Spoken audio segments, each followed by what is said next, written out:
हाय बच्चों, Vijay Kumar teaching centre पर आप लोगों का स्वागत है। आज हम लोग क्लास 12 का माय मदर एट 66 जो कि कंपोज किया गया है कमला दास के द्वारा पार्ट 4 पढ़ेंगे। और ये पार्ट 4 पढ़ने के बाद ये पोएम ख़त्म हो जाएगा। और ये जो स्टेंजा नंबर 4 है ये बहुत ही इम्पॉर्टेंट है। ये बहुत ही इम्पॉर्टेंट स्टेंजा है। ये बोर्ड परीक्षा में पूछ लिया जाता है।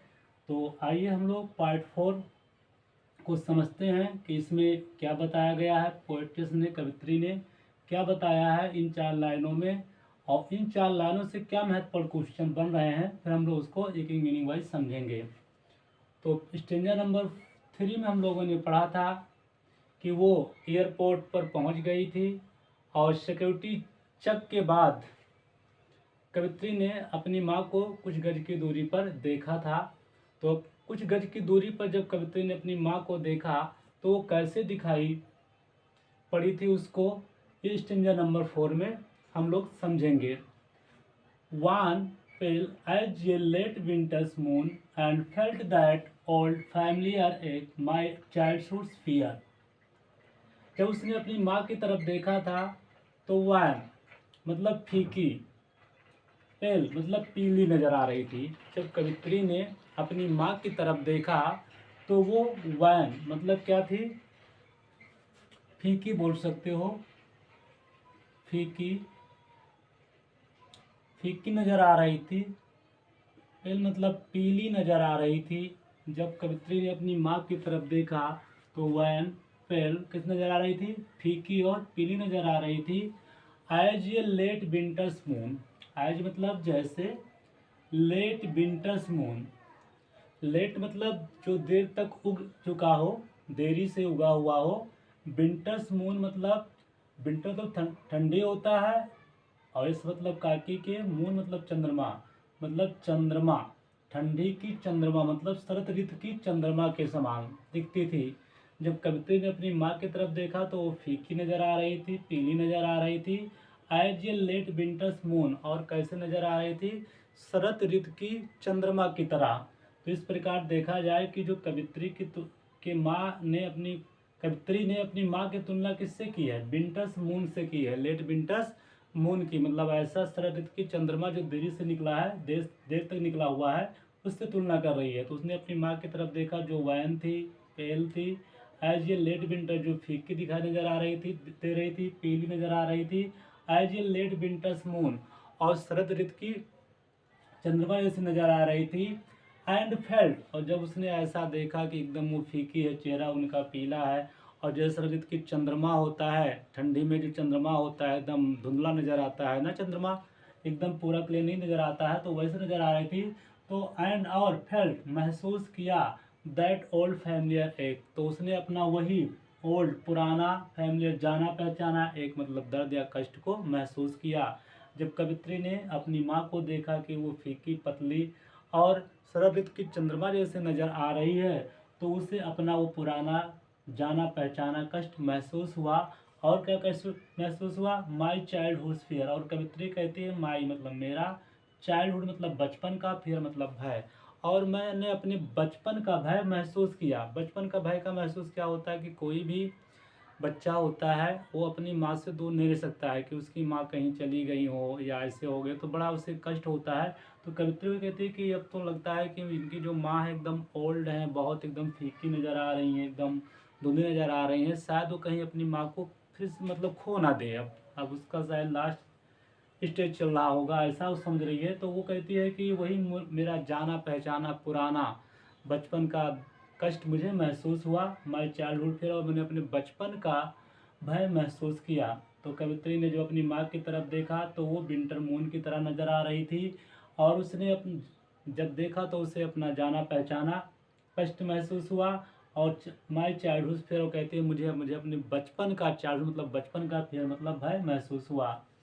बट लेकिन ऑल आई डिड, बट लेकिन ऑल आई डिड जो मैंने वहाँ किया, सी यू सून अम्मा, मतलब जब वहाँ वो विदाई कर रही थी, वहाँ से जाने वाली थी, तो उसने कहा सी यू सून अम्मा, शीघ्र ही मिलेंगे अम्मा।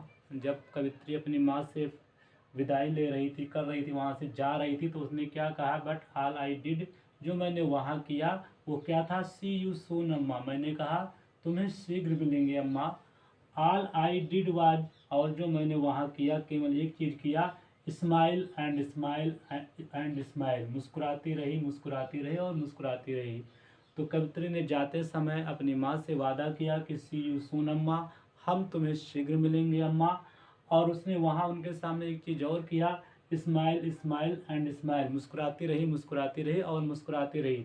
वैसे वास्तव में अंदर से वो दुखी थी, लेकिन उस दुख को उसकी माँ न समझ पाए, इसलिए उसके सामने वो मुस्कुराते, इसलिए वो बार बार आए, smile and smile and smile. तो आइए इस स्टेंजा से कितने महत्वपूर्ण क्वेश्चन बन रहे हैं, उसका सही उत्तर क्या है हम लोग समझते हैं। How was the poet's mother compared, how मतलब किससे, वाज मतलब था, पोएट्स मतलब कवि, कवि की, मदर मतलब माँ के, कंपेयर मतलब तुलना की गई। यहाँ पोएट क्या है, पोएटेस है कमला दास जी। तो कमला दास जो थी मतलब जो कवित्री की माँ की कंपेयर तुलना किससे की गई है, क्वेश्चन आ रहा है how was the poet's mother, poets मतलब कवित्री की माँ की, कंपेयर मतलब तुलना किससे की गई है। तो पहले लाइन में आया था कि लेट विंटर्स मून से की गई है, तो आंसर दिखिएगा बच्चों द पोएट्स, यहाँ से लिखिएगा द पोएट्स, देखिए line the poet's mother compared, पूरी लाइन देखिए यहाँ से उतरना आपको बहुत इजी हो जाएगा। The poet's mothers compared, poet के माँ की कंपेयर तुलना किससे करके की गई है, टू लेट विंटर्स मून, ये लाइन लेट विंटर्स मून किससे की गई है, टू लेट विंटर मून से की गई है, शरद ऋतु की चंद्रमा से की गई है। तो the poet's mother compare to late winter's moon. उम्मीद है ये क्वेश्चन का आंसर आपको समझ में आ गया होगा, बहुत इजी वे में आपको बताया जा रहा है।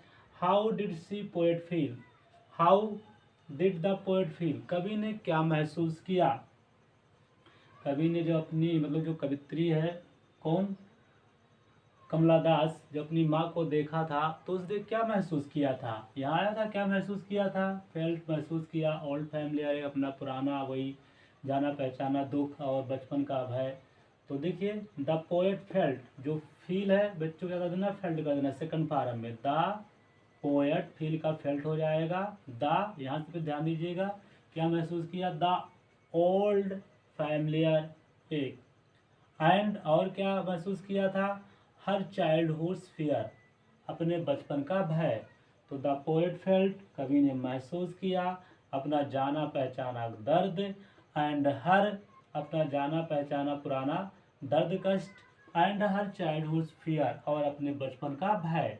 यहाँ से आप समझ सकते हैं क्या महसूस किया था, बोली थी felt the old family wreck and my childhood fear. तो कवित्री ने क्या महसूस किया, द पोएट फेल्ट, कवित्री ने महसूस किया ओल्ड फैमिलियर एक, पुराना जाना पहचाना कष्ट, एंड हर चाइल्डहुड फियर, और अपने बचपन का भय, चाइल्डहुड मतलब बचपन का, फिर मतलब भय, फिर मतलब क्या होता है बच्चों, भय होता है। What did the poet do at the time of farewell, what did the poet, poet ने क्या किया, कवित्री ने क्या किया, यहाँ कवित्री है कि पोएटेस होना चाहिए, ठीक है, जो क्वेश्चन में आया राजू में यही है, what did the poet do, कवित्री ने क्या किया at the time of farewell, जब फेयरवेल का हुआ मतलब जब विदाई के समय कवित्री ने क्या किया था। तो कवित्री ने क्या किया था, कहते ऑल आई डिड, जो मैंने किया हो गया था, सी यू सून अम्मा, क्या कहा था कि तुम्हें जल्द मिलेंगे अम्मा। तो देखिए यहाँ से एट, यहाँ देखिए बच्चों यहाँ at the time of farewell, same देखिएगा at the time of farewell, कौन, द पोएट, कौन, द पोएट सेड, फेयरवेल के समय कवित्री ने कहा सी यू सून अम्मा, क्या कहा था, सी यू सून अम्मा, शीघ्र मिलेंगे अम्मा, यही तो बोला था। जब फेयरवेल हो रही थी वहाँ जा रही थी एयरपोर्ट पर अपनी माँ से अलग हो रही थी, तो उसने क्या कहा था, सी यू सून अम्मा। Which figure of speech has been used in the line when pale as a late winter moon? तो कहते हैं फिगर ऑफ मतलब होता है बच्चों अलंकार, क्या होता है अलंकार। तो ये पूछ रहा है कि जो ये लाइन आई है wan pale as a late winter, तो इस लाइन में कौन सा फिगर ऑफ स्पीच है, कौन सा फिगर ऑफ मतलब अलंकार का प्रयोग किया गया है।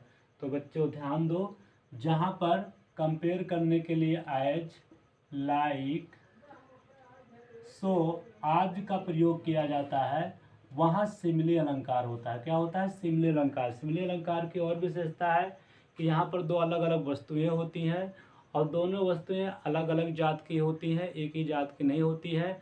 और कंपैरिजन करने के लिए कंपैरिजन शब्दों का जैसे एज, लाइक, सो, एज का हम लोग प्रयोग करते हैं तो वहाँ सिमिली होता है फिगर ऑफ स्पीच में। तो देखिए यहाँ पर कंपेयरिंग करने के लिए इसका प्रयोग किया गया है, एज का प्रयोग किया गया है। तो एज का प्रयोग किया गया तो कौन सा अलंकार हुआ, सिमिली हुआ कि नहीं हुआ बच्चों? देखिए तो इस लीजिएगा, the figure of speech has been used simile, किसका प्रयोग हुआ है? सिमिली का प्रयोग हुआ है। यस आई यहाँ कर दीजिएगा बच्चों, यस आई MILE, सिमिली का प्रयोग हुआ है। तो जिस लाइन में कंपेरिजन करने के लिए एज, लाइक, सो का प्रयोग हो वहाँ पर कौन सा होता है? सिमिली का प्रयोग होता है। तो उम्मीद है ये वीडियो आपको समझ में आ गया होगा, इसका सेंटर आइडिया भी पढ़ा दिया गया है। Thank you for watching the video.